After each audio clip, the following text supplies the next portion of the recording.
Norman, what can we expect from Theresa May a little later today?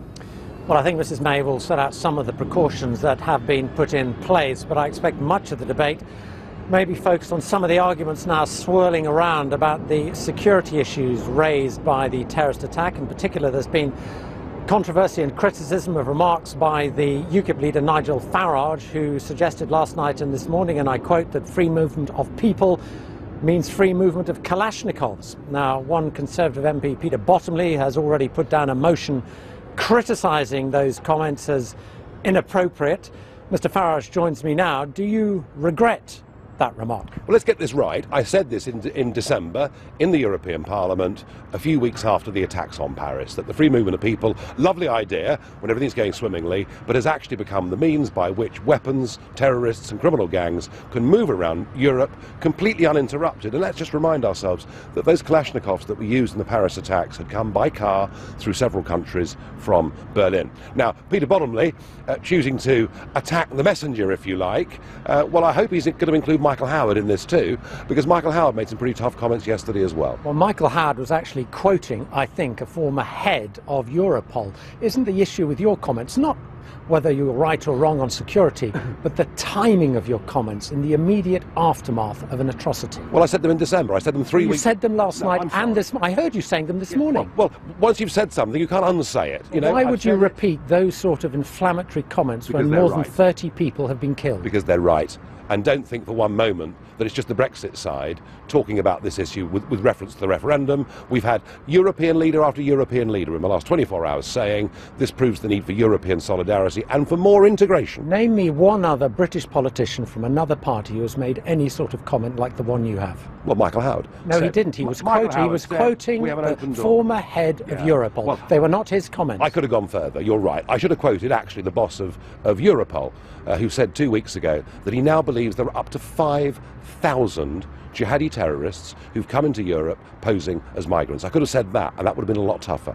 How do you think you would feel if one of your family had been killed or injured in that attack and they heard a British politician trying to make political point scoring out I'm not making political points. We have been saying for years, and particularly for the last year, that the open... We have a problem already. You know, when we had the atrocity in London 11 years ago, the people that committed it, you know, had actually themselves been born in this country. So we have a problem with jihadi terrorism already in our communities.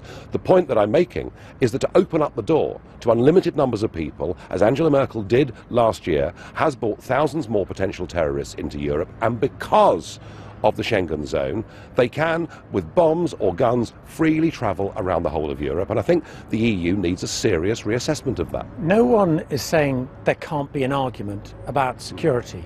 The issue is whether you were right to make these comments in the aftermath of an atrocity. As I say, I made these comments in December and I stand by them.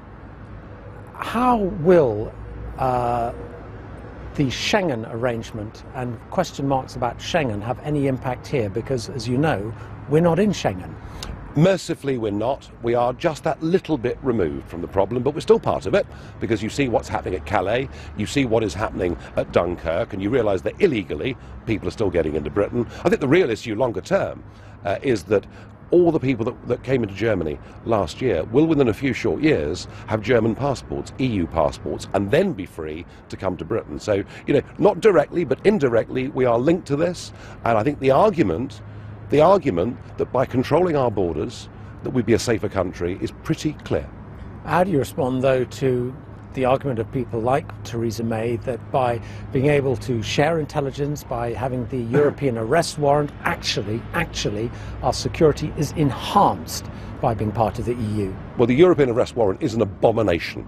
The idea that a British citizen can be plucked from this country with no prima facie evidence and put in a Greek jail and left there for 18 months without facing a charge is against everything Britain's ever stood for since Magna Carta. Now, should countries share information to fight international terrorism? Yes. The country that we share information with most closely is the United States of America, but nobody is proposing we have to become the 51st state to make that work. Outside the European Union, we can still cooperate with our European friends, and for goodness sake, Interpol has been around since the 1920s. Nation states should cooperate. And yet Theresa May is no pro-European. Many thought she might actually campaign on your side of the argument, but she is the one who sees all the security threats we face. And she is clear in her own mind the key argument for remaining in the EU, in her view, is security.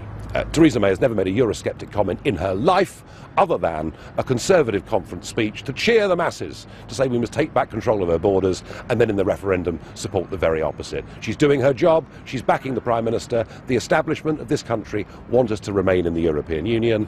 I think the arguments for us taking back control are actually much stronger. I'd just like to ask you about one other issue, which is a party matter for you, which relates to the position of Suzanne Evans, your former deputy chairman. Now, I understand she has actually been suspended from the party. She has been suspended this morning. There is possibly going to be a legal challenge to that. It's unfortunate. She's somebody who appeared, front-facing for the party and, gave UKIP a good look in many ways. Sometimes people fall out with their own parties, and sometimes they say and do things that perhaps they shouldn't. Is this your revenge on her for her criticism of you? No. I haven't got time for revenge. I've got not just a referendum to fight, but a massive set of elections in a few weeks' time on the 5th of May across the United Kingdom. Nigel Farage, thanks so much.